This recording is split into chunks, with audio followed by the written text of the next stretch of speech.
po, maglalakad po kami ngayon sa puntahan namin kabilang side ng isla na to. Ito yung buong facilities nila, ano.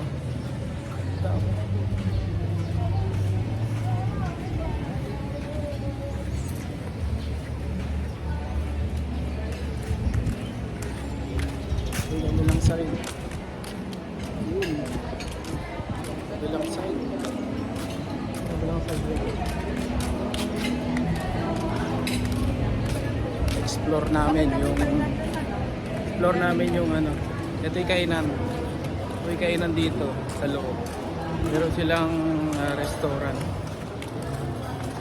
Explore lang po namin muna yung ano, buong Lacaun Island.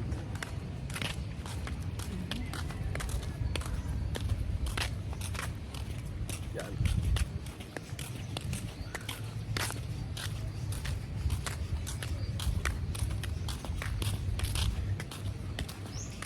Init na init yung kasama ko. Ayan. Siya naka full gear. Ako wala. Iwan nyo sa akin. Talagang gusto ko yan pang ano.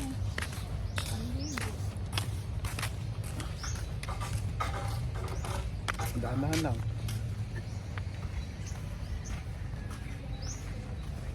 Meron po silang common bathroom dito sa area na to. Ito po kayo ito dito na lahat. Dito ba tayo kanina? Oo. Ha? Ano, punta tayo sa kabilang side. Doon. Tara. Baka bawal dyan. Walang makalagay na bawal.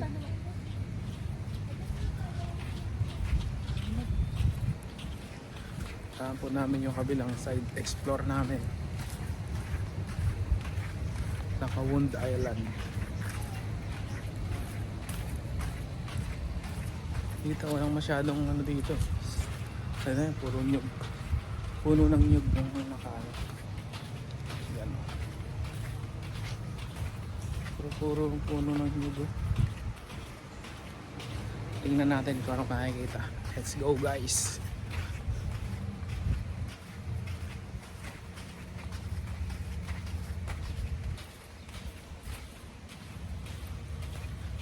Oh, wala palang ano rito, yung mga floating ano lang pala. Floating ano lang siya, hindi siya mababaw naman siya.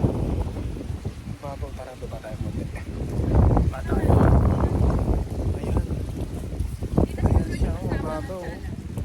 Medyo matumi. Pagmamayari nila pa. Matumi siya. Ayun, tanaw na yung kabilang isla.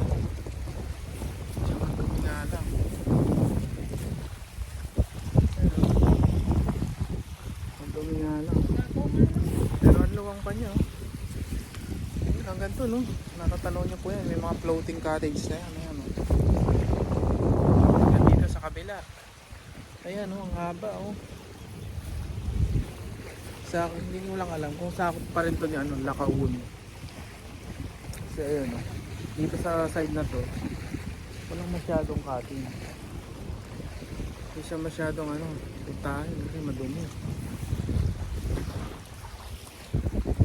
Siya. Kabilang sa.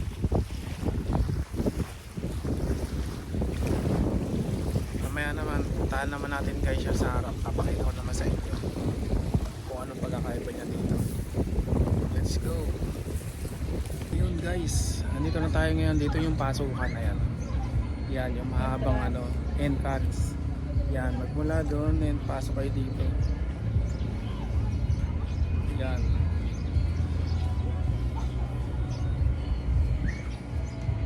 Medyo mainit na nga lang, tinatamad na ako maglakad. Tinatamad na ako maglakad, mainit kasi.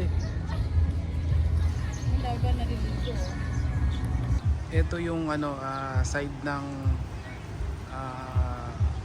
island. Yan, seaside. Then pagpunta ka rito, ito. Ayan, hanggang doon mahaba pa yan. Pwede kang mamasyal dyan, naglibot. Ayan naman kanilang hotel yun sa Bandaran. Rooms and hotel. Kasi siguro mga ano, mga rooms na. Di papunta sa kabilang side. Ayan. Napakainit guys, kaya ako hindi na muna maglalakad papunta ron. Ayan po. Ayan. Ito naman yung side na to. Yan yung galing ka sa entrance. Entrance dyan. Ayan, itong side na to, restaurant, may kainan dyan. Pati dito, ayan, sa side na to, pwede kayong kumain dyan. Ayan, ito yung ano. Pupunta po tayo sa palapit Sira mo sa ako din namin yan sa gitna. sa tabing dagat. Parang isa verde na. Grabe init. Grabe init, kaya kami tama ng maligo ng 2 oras.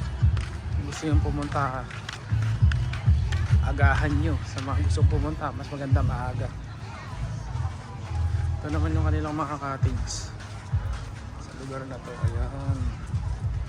Ayan, may mga family cottage, may mga couple cottage lang, maliliit. Ayan, ang daming cottage. So babayad kayo dyan. Magkano yung bayad ng cottage? Sama na yun, 700. Kasama daw sa 700. Yung maliit. Yung malaki, ilang akong idea. Ayan, napakainit. Ito yung cottage namin, number 3. Ito kami. Ayan, guys, yan na, pwede kayo magpasyal dyan. Ayan o, yan. Maligo. Ayun, yung ano, tulay. Kung kayo maglaland sa banda na yun. Airport nila yun. Punta dun.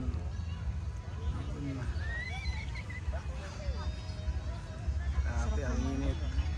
Sarap maglublob sa tubig. Ganyan kainit to. Sa ngayon, walang masyadong tao pa eh.